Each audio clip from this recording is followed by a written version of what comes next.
Cybercats, who have taken the high ground. Yes, they lose out on Alonso, who, by the way, on the Mad Maggie, this is a team that is running both Wraith and the Mad Maggie. It's going to be interesting to watch here, but the Wraith may come in clutch at the very end here, but specifically looking at the Caustic with that Nox grenade. You can see here the perks that he's also taking advantage of, but with these Caustic traps, he can also take advantage of trying to peek right through there without giving up too much cover. Yeet. There they go out. Yeah, the second perk, the level 3 perk they've got there with the extra vision, keeps people in your sights for a little bit longer, is definitely the one that the Caustics have been gravitating towards. It's the crack here. Brent having to look over to the side. He manages to get away, but that was right before he didn't notice that there was another player right next to him. The Caustic gets the knock noises, gets fully sent on full English, get annihilated. That was all from 0-0, who immediately pushed off of that Nox grenade. You can see he did use it there, but at the very end, this is where it's going to be even more important, as Cybercats are forced to drop down right on top of, I believe, 2 Reds with controller. Uchaku, he gets the final blow, though, with that melee. Now Ranches is forced to get away. He gets right into the phase. Can he find some cover, though, to at least reset right into the line of sight of Feuda, who cleans up Cybercats, our last 3 squads here on the field? Okay, Team Portugal, they're going to send 2 R1C here, but Passion, they can come in off the back of this. It should be an easy cleanup for them. Passion, take it from the rock. Passion with the bread and butter, Bloodhound, Bangalore, and Caustic come out on top, and with a pretty difficult rotation, too. You have to imagine exiting out of that Skyhook. This should be interesting. Don't forget, we still have Orgless N Hungry inside the building, and they were safe. They'll probably be keeping their sights on Passion as the team that's on the low ground with them as well. But there is some potential for either one of those teams to really disrupt what we've got going on. All the while, Exo has to be keeping their sights down on Alliance and everybody else that's going to be looking to make a push up, as everything is about to kick off. Orgless N Hungry make their move. They push out. Matafe instantly goes down. Tyler up with no shield and kind of down to 1, taking so much damage from everybody around them. They end up going down. Does not work out in their favor, and 1 still up for Passion. So what happens now? Do we get a battle of the low ground between Alliance and Passion, or do Alliance try and push up against ExoClan? And EMP to remove all of that Watson utility on the high ground would be a huge move. There's the grab lift.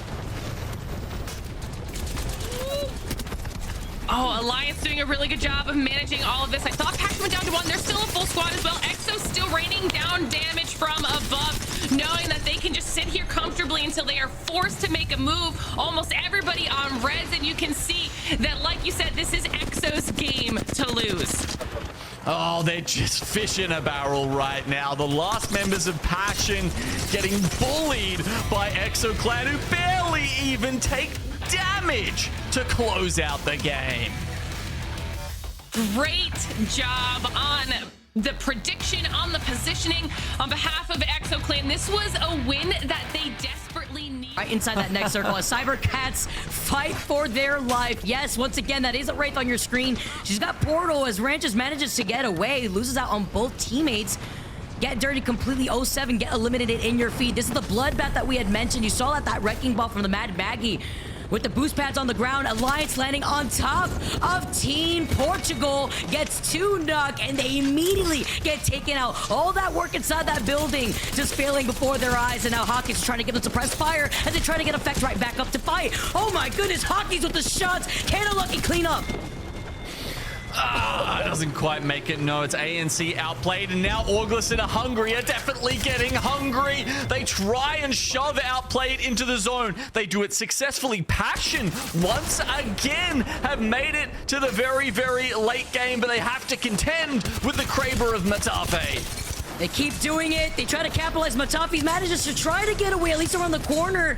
Some suppressed fire from Kinda, but he's missing some of these crucial wingman shots. He needs to land these. You have to hit these. And in the very end, following up with the Volt, Orgless N Hungry win game number 3, our final game on World's Edge.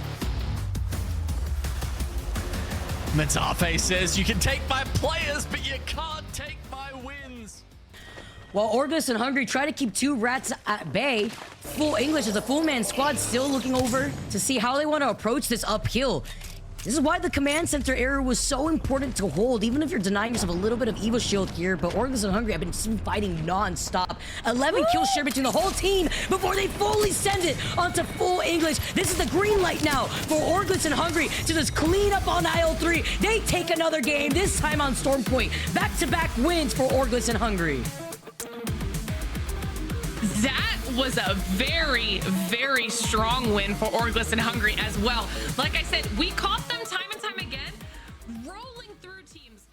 Oh my god, bonus point actually within reach now for Orgless and Hungry. Bang, ult comes down. Evac Tower even, I think that one's from 07, trying to give themselves some options as they have to finally leave their cover. Orgless and Hungry looking down upon them. Infinite might be able to play the hype from longer. How it's gonna shake out, Vicky? Oh, it looked like he tried to toss a notch grenade up onto the high ground. Not too sure if we cut the jet. Eating that takes the evac tower, taking the circle damage. Infinite drops down. This is all Infinite. They have it in the game, but can they clutch? I don't think he can. 07. Stay alive in the final circle. Even playing off the low ground, taking care of Orgless and Hungry, stopping their reign, and taking game number 5. Wow, 07 come out on top there. Epic clutch. I mean, I would have loved to see. But look at the team on the high ground. Passion have not given up this space. They have the best spot to be in right now. And with Alliance not winning that fight over a checkpoint, they have ceded second place to Passion. And I think Stay Healthy are about to cede the game to them as they slide down the hill to victory. Wow. So close, and they finally take it at the very end. 2 dubs for the entire day go in favor to Passion as they took game number 1 and ended up the day taking our final game number 6. Passion coming out on top after struggling a lot in the... Okay, so the circle is ending just in front of this command center. So yeah, like trying to describe it as the orientation strategy, but just to the left here of where Dropping Gaming is looking on the platform, facing out towards Oxygen. So I think all teams are eventually going to get forced out of their positions. It's kind of just depends on which one is first. Obviously, that faint circle in the middle there was giving you the indication of where these teams will be heading towards. But who gets forced out first, Vicky? That's always the question. But this is the issue, though, with Dropping Gaming making their third-party rotate off the very, minute of the game. They've denied themselves the opportunity to get Evil Harvesters, which is why they're playing in this final circle with only blue Evo Shields. They landed in Landslide, third-party Temper, and EEC, and this is where they have not moved from the beginning of the game, minus maybe looting the death boxes that have presented themselves outside the armory doors. So this is going to be so difficult to make this approach with everybody else having purple. Yet the legends in play here are also going to make a big difference. Catalyst from the inside with her wall available, that'll be a big factor. We've also not really talked about yet that Klein is on Seer. So, you know, will he have the exhibit up? Obviously not a character that we've seen a lot so far in this Season 20 patch. Time to get an inkling of whether that's going to pay off or not. Oh, but the catwall also being waited to use at the very end. Huge as Zainu punches him into the circle. Space Station is somehow still alive, but I'm not too sure for how long. 3 squads left. SSG go out in third. Our last 2 squads between Native Gaming, Dropping Gaming, and Native take game number 1. Big plays from Native. I mean, we talked about how good... This was just phenomenal positioning on behalf of DarkZero. They have really, really solid sight lines on the rest of the teams as well, and know that a lot of fights have been happening, so there is the potential for those teams on the other half of the zone to at least be on a little bit of a back foot, either down to a duo or having taken a lot of damage. I don't even know how Elevate's supposed to get out of this, so, you know, we're just gonna go for a little bit of a climb. Hopefully nobody notices. Not working. Oh, this arc stuff. There we go. Oh, no.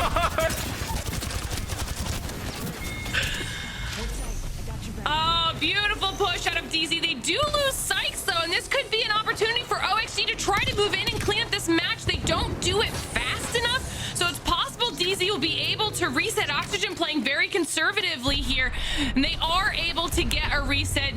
DZ about to go up in a 3v3 against a very healthy OXG. Sykes needing just a few more seconds to get his health back up fully, and then we can see how these two squads are going to close it out. But OXG lose Vayne. They're now down to 2. DZ trying to hold them off. The knockdown shield's coming into play. Reeds, the last hope, and DZ don't let OXG take it. They close out match number 2. Okay, they've actually sort of rushed into their next position though, and it's been taken out. And now SSG off the high ground are looking to run away with this one. Ape Gang it down the bottom. There's a small chance that they can put out some big damage and take out SSG, but this is really theirs to lose. SSG are just going to hang out on this high ground. Game-winning position here for SSG. It's just about cleaning up the stragglers of what is left, preventing the teams from rotating over to the side if they can, while still holding onto the bridge. Even with the smokes just blocking some of that vision, it's not going to be enough with these nades getting tossed out by SSG. It's only Ape Gang on the low ground. Our last 2 squads left here between Ape Gang and Space Station. How can they possibly win out on this one when they're taking so much damage from above? SSG is back, and they're here to stay here with Phony's got that Nox gas. Lacking a bit on the attachments department looking at the vault, but it's fine here. Zainu is just putting in so much pressure with the Hemlock, but I specifically love the positioning that they're holding no matter what. Different angles here. Wingman shots ringing on though. Phony's forced to pop. That's shield bat rather. 10 kills for the team so far. SSG has had a banger game, and now they look to close it out and add another few to their tally. Huge W here for SSG. It's just a matter of time. They drop down, they clean up Bursty, and they take the dub. In a spot like that, you can guarantee that Space Station will win in God's spot. And there's that hill. Who's going to be pushing out of this building? Zero now up top, taking some shots onto Retzi, doing some damage as we see Dan trying to push in. Everybody starting to collapse, and DZ don't wait for it. They make the first move. They now own the top of this building. King of the hill now. 5 squads left here. DZ on top, Complexity dropped in LG. They get the finisher onto Lou. LG get eliminated, but they stayed alive as a duo to the very end here for the top 5. Zero trying to take a different off angle. It's Ape Gang also as a solo still on the other side of Lightning Rod. If DZ can try to clean that up, but they're not going to be giving up this high ground, especially with the way that they're holding the different positioning, blocking off the front side. Potential here. No gold knock. Oh. All right, solo going down. Not even the final shots could finish him off. It ends up being the ring. Dropped in gaming coming in from the front door. It's gonna be DarkZero right above him. Complexity as a 2-man. The Complexity can even get out of these doors, minus the sides that DZ are just continuously harassing them from. Sends out that thermite, blocking out their entryway. Evac tower going up. Circle closing in though. The nades being super huge here. Crook, so what? DZ dropped down. They're alive and they're healthy, and it's just a matter of time before DZ redeemed themselves after being the second to last team to go out in that last game. DZ take the game on Storm Point with 2 dubs in their pocket. LG still alive, just leaving Sweet here, playing by the lip of the hill. Here's the res happening above him, but he can't even do anything about it. The moment he climbs, he gets beamed by 2 other teams that have him in his line of sight. They get eliminated. Our final 3 squads here: Oxygen, Esports, Cream, and Native Gaming. Native, the only full squad left alive, so they pull up on the back here of Oxygen, and they're sandwiching them between themselves and Kareem.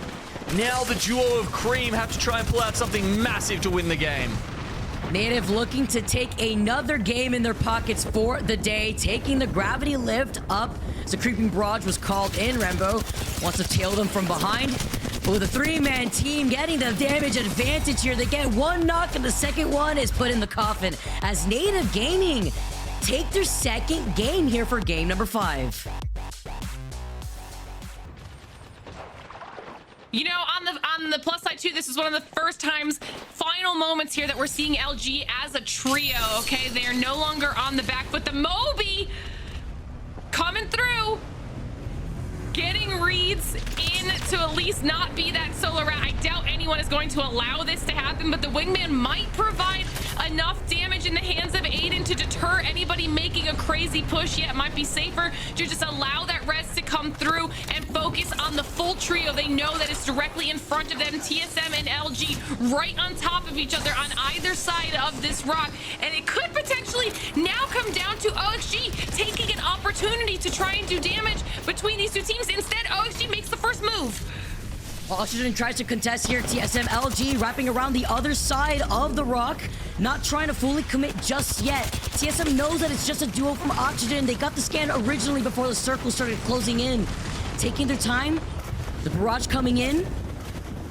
They have the Evil Shield swaps at their feet to the right here too, but they lose out on Slayer from the Rolling Thunder. TSM are on Pride Rock. We're the kings now. They needed a game to pop off, and they have high advantage. Dropping in with the hammer points, it's the RE45 and TSM taking the final game of the day. You know, TSM were not going to be happy with their performance on the day if they didn't get at least one win to close out this series. And it's something that they definitely needed. You talked about it a lot, Vicky, when we were looking at those overall standings. They were hovering